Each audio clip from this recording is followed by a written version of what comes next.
Salam dəyərli həmkarlar. Bugünkü mühazirənin mövzusu arterial hipertenziya, ürək-damar xəstəliklərinin ən mühüm risk amillərindən biri olan arterial hipertenziyaya həsr olunur.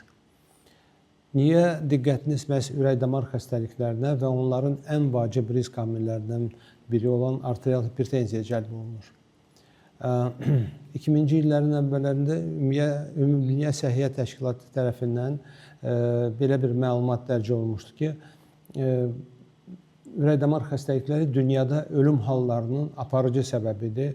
Hətta hərçəng kimi infeksion, parazitar və digər xəstəliklərdən daha çox məhz arterial hipertenziya ölümə aparan bir amildir.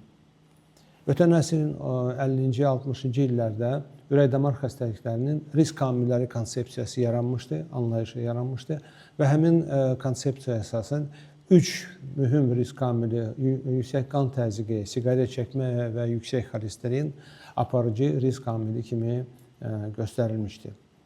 Aparılmış elmi tədqiqatlar göstərirlər ki, bütün risk amillərinin arasında ən mühüm rol oynayan məhz ürək-damar xəstəliklərinin yaranmasında arterial hipertenziyadır.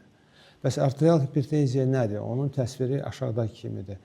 Təkrar ölçmələrin məlumatlarına əsasən arterial təzyiqin artmış rəqəmləri ilə, yəni yüksək sistolik arterial təzyiqin 140 mm civə üstünə və ya daha çox, diastolik arterial təzyiqin səviyyəsi 90 mm civə üstünə və ya daha çox və ürək-damar xəstəliyinin, həmçinin böyrək çatışmazlığının inkişafının yüksək riski ilə xarakterizə olunan ürək-damar sindromudur. Mənşəyə görə arterial hipertenziya 2 qeyri-bərabər qrupa bölünür. İlkin, yəni esensial arterial hipertenziya 90% hallarda müşahidə olunur və simptomatik arterial hipertenziya 10% təşkil edir. Yəni, konkret bir xəstəliyin təzahürüdür simptomatik arterial hipertenziya və həmin səbəbləri yaxşı axtarış aparılanda araşdırmaq mümkündür.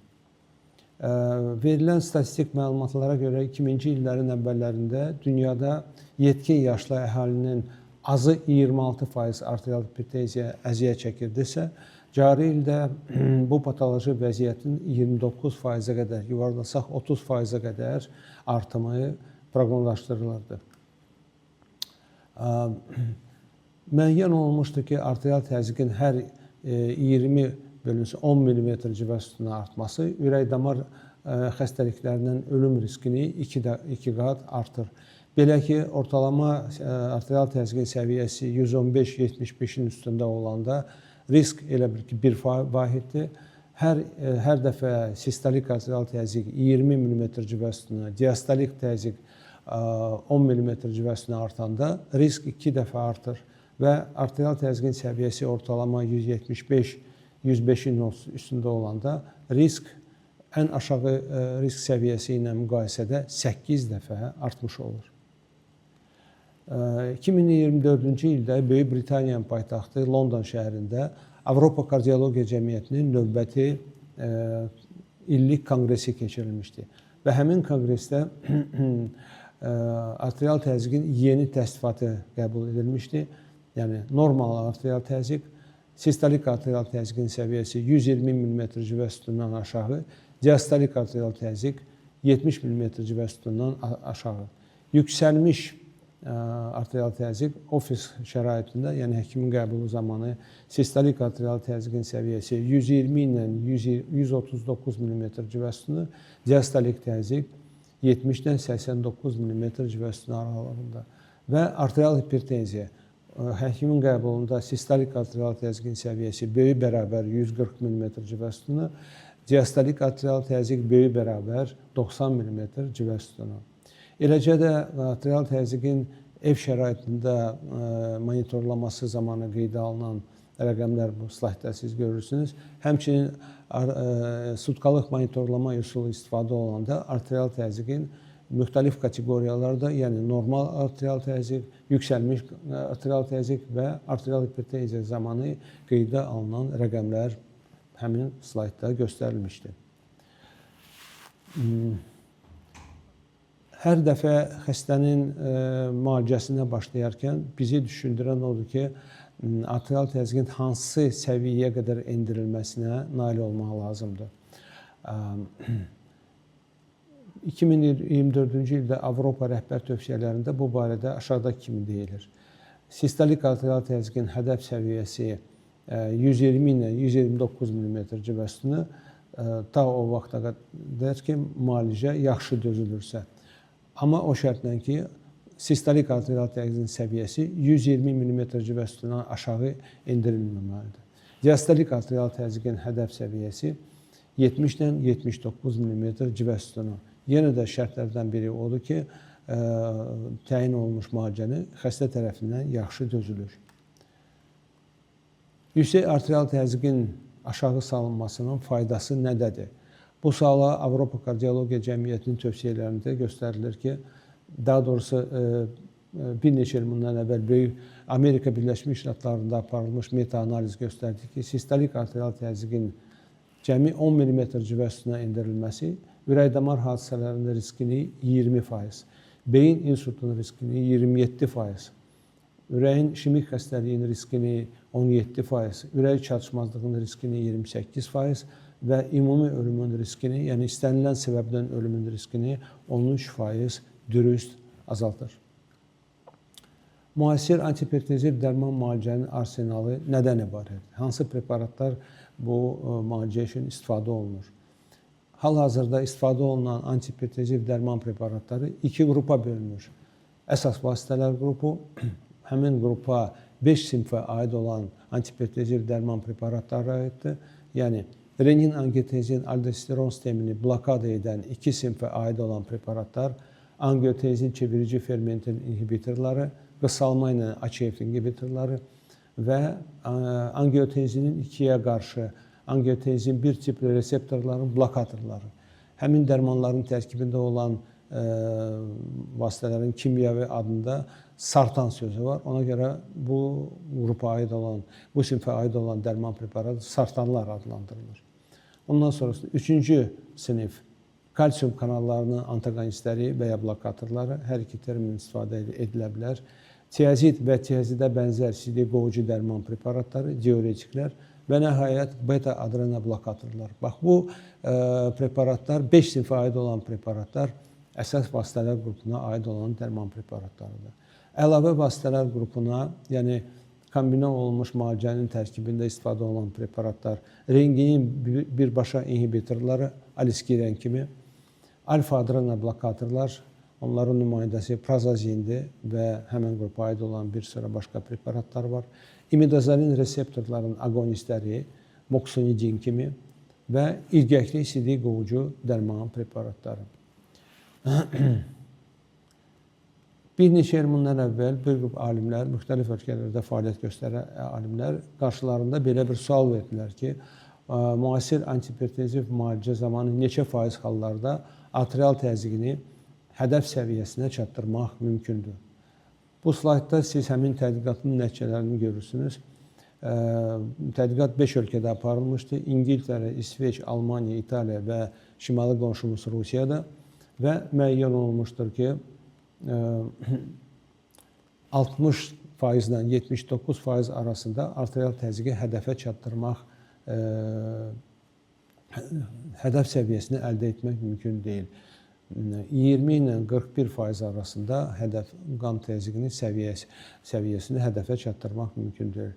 Tünd rəngində, deməli, qırmızı sütunlar göstərir ki, qan təzyiqini baxmayaraq ki, müasir dərman preparatlara istifadə olunur, aşağı faiz hallarda hədəfə çatdırmaq mümkün olur.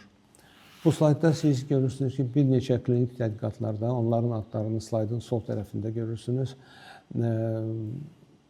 orta səviyyədə əldə edilmiş sistolik arterial təzyiqin səviyyəsi göstərilir və neçə dərmanın istifadəsi ilə bu qan təzyiqin belə bir səviyyəsi əldə edilmişdir. Bəzi tədqiqatlarda 2 dərman preparatı, bəzi tədqiqatlarda 3 dərman preparatları, bəzi tədqiqatlarda daha çox dərman preparatları istifadə olunurdu. Yəni ki, 2 və ya daha çox dərmanı istifadə edildikdə qan təzyiqini hədəf səviyyəsinə çatdırmaq mümkün idi. Avropa Kardiologiya Cəmiyyətinin və Avropa Hipertenziya Cəmiyyətinin birgə tövsiyələrində göstərilir ki, tək həbs strategiyasının istifadə edilməsi məsləhət görünür. müxtəlif təsir mexanizminə, müxtəlif arterial hipertenziya müxtəlif mexanizmin müxtəlif mərhələlərə təsir edən dərmanların istifadəsi nəticəsində kombinə olunmuş dərman müalicəsi daha yaxşı effekt əldə etmək imkanı yaradır. Avropa Kardiologiya və Avropa Hipertenziya Cəmiyyətinin tövsiyələrində göstərilir ki, kombinə olunmuş terapiyanın yeri hardadır. Belə ki,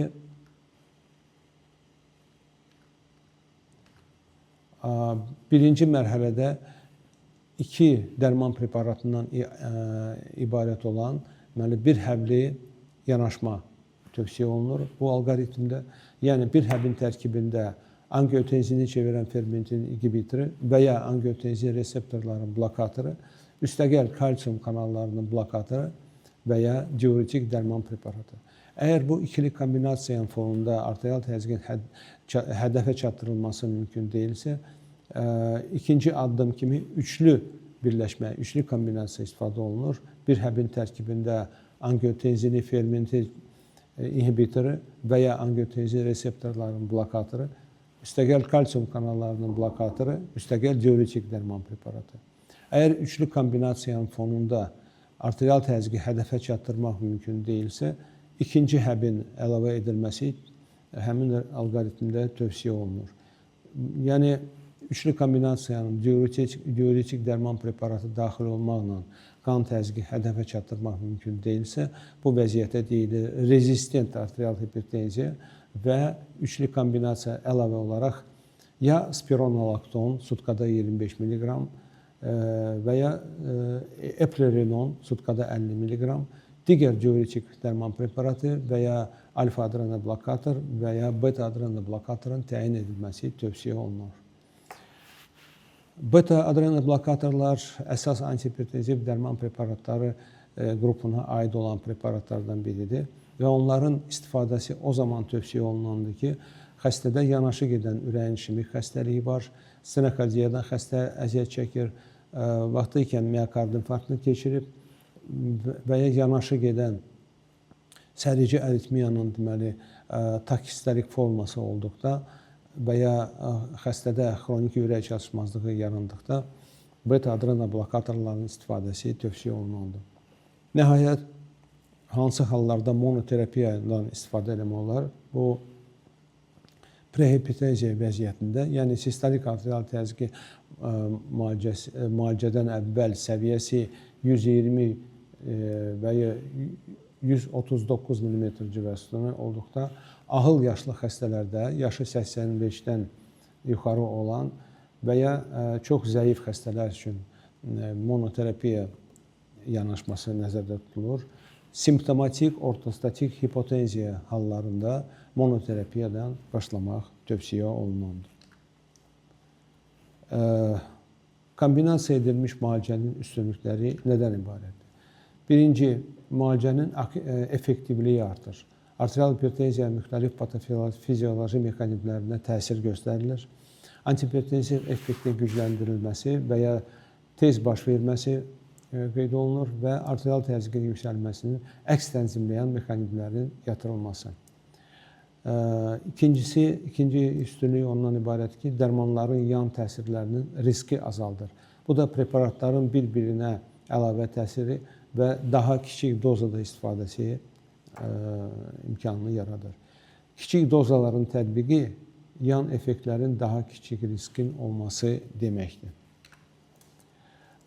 Gördüyünüz slaydda 6 bucaq göstərir ki, Avropa Kardiologiya və Avropa Hipertenziya Cəmiyyətinin tövsiyələrində hansı kombinasiyalar mümkündür və onları mən bir-bir xırdalayıram. Yaşıl rəngində bütöv xəttlər göstərir ki, üstünlük verilən kombinasiyalar hansılardır? Bunlardan angiotenzini çevirən fermentin inhibitorları, tiazid və ya tiazidə bənzər diuretik dərman preparatları. İkinci kombinasiya, üstünlük verilən kombinasiya, ACF inhibitorları və kalsium kanallarının antagonistləri. Üçüncü kombinasiya, angiotensin reseptorlarının blokatorları, yəni sartanlar və kalsium kanallarının antagonistləri. Və nəhayət, kalsium kanallarının antagonistləri və tiazid və ya tiazidə bənzər diuretik dərman preparatları göstərilməkdədir. Qırıq-qırıq yaşıl xəttlə göstərilən faydalı olan kombinasiyalardandır. Bu beta-adrenal blokatorlar və tiazid və ya tiazidə oxşar dərman, diuretik dərman preparatlarıdır. Qırıq-qırıq qara rəngində xəttlər göstərir ki, hansı kombinasiyalar mümkün ola bilənlərdir. Və nəhayət tövsiyə olunmayan kombinasiyalardan cəmi biridir. Bütöv qırmızı xəttlə göstərilən bir kombinasiyadır. OnTarget tədqiqatında göstərilmişdir ki, arterial hipertenziyalı xəstələrdə renin-angiotenzin aldosteron sistemini blokada edən iki sinfə aid olan preparatların, yəni ACF inhibitorların və angiotenzin 2 reseptorların, blokatorların birgə istifadəsi tövsiyə olunandır. Səmərəli ikili kombinasiyalardan biri angiotenzini çevirən fermentin inhibitoru və kalsium kanallarının blokatorudur. Bu kombinasiya həmin slaydda bənövşəyi rənglə ellipslə göstərilir və nəyə görə məhz renin-angiotenzin sistemini blokada edən preparatlardan biri istifadə olmalıdır? Bu slayd izahatını verir. Məşhur Amerikalı hipertenziolog John Lara tərəfindən kəşf olunmuşdur ki, renin-angiotenzin sisteminin həddindən aktivləşməsi qan təzyiqinin artmasında 70%-dən daha yüksək qan təzyiqinin artmasına rol oynayan bir amildir. Qalan 30% bədəndə natrium ionlarının ləngiməsinə və dövr edən qanın həcminin artmasının payına düşür. Ötən əsrin 90-cı illərin əvvəllərində iki Amerikalı professor Dr. Eugene Braunwald və onun Çin mənşəli həmkarı professor Dr. Victor Zhao tərəfindən ürək-damar kontinuumu anlayışı işlənib hazırlanmışdı. Həmin anlayışa görə ürək-damar kontinuumu risk amillərindən arterial hipertenziya, dislipidemiya və bir çox başqalarından başlayır. Sonra orqanların zədələnməsi, yüksək ürək-damar riskinin yaranması, ürək çatışmazlığının inkişafı və nəhayət ürək-damar xəstəlikləri səbəbindən ölümün baş verməsi ilə qurtaran bir prosesdir. Və ürək-damar kontinuumunun hər bir mərhələsində renin-angiotenzin sisteminin aktivləşməsi ilə müşahidə olunur.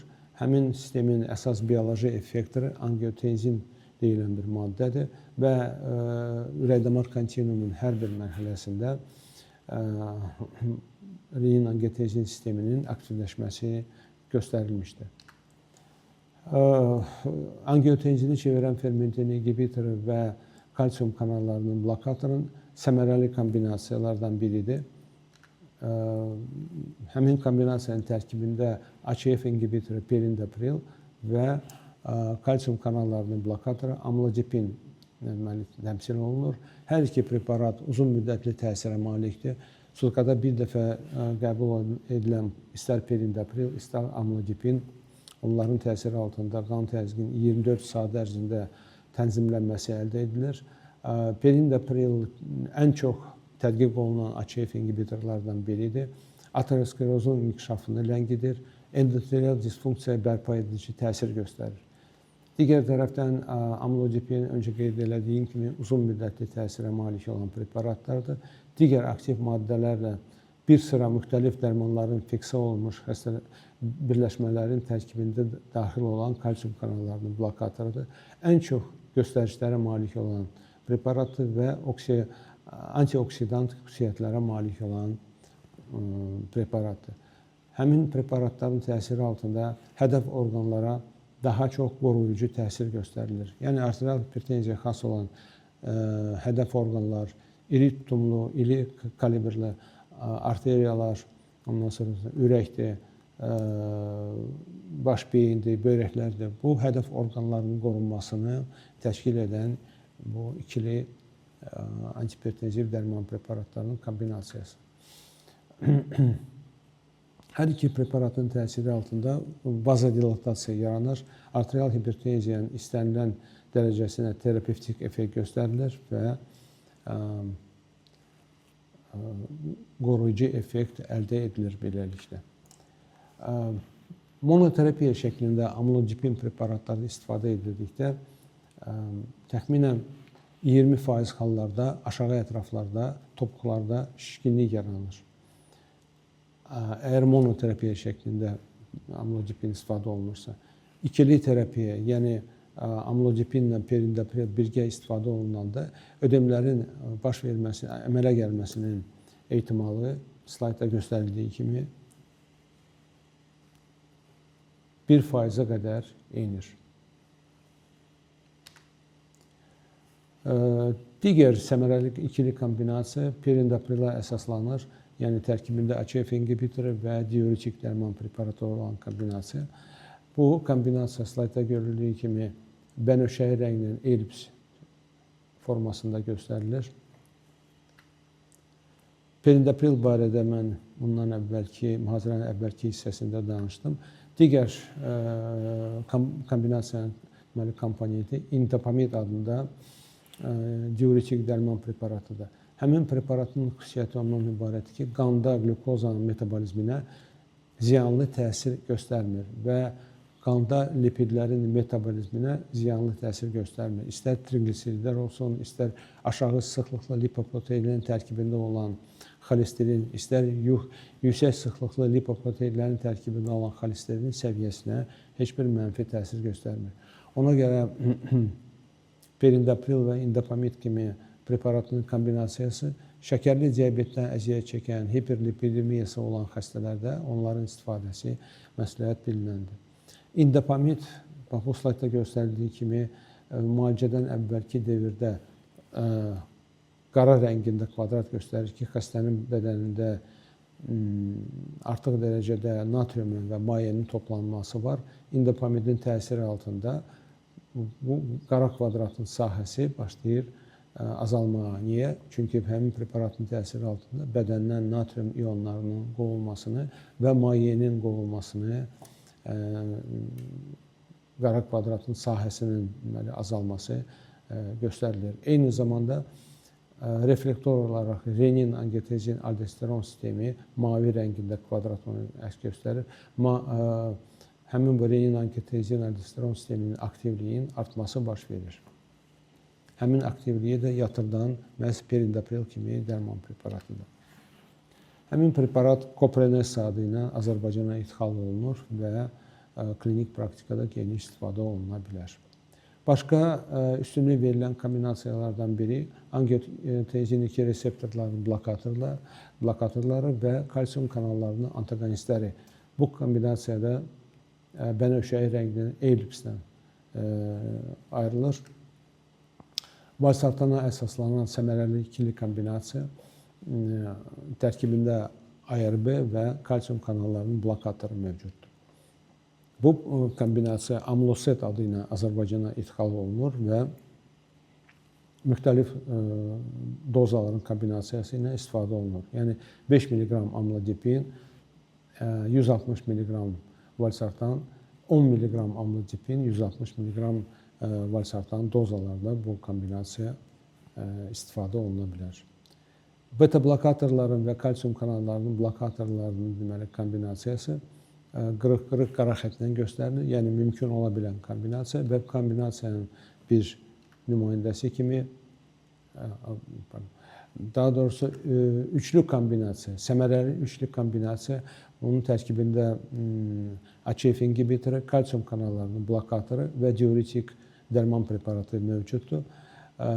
Həmin preparat Coamless adı ilə Azərbaycana ixal olunur və preparat üçlü kombinasiya şəklində istifadə oluna bilər. Tərkibində perindopril olmaqla.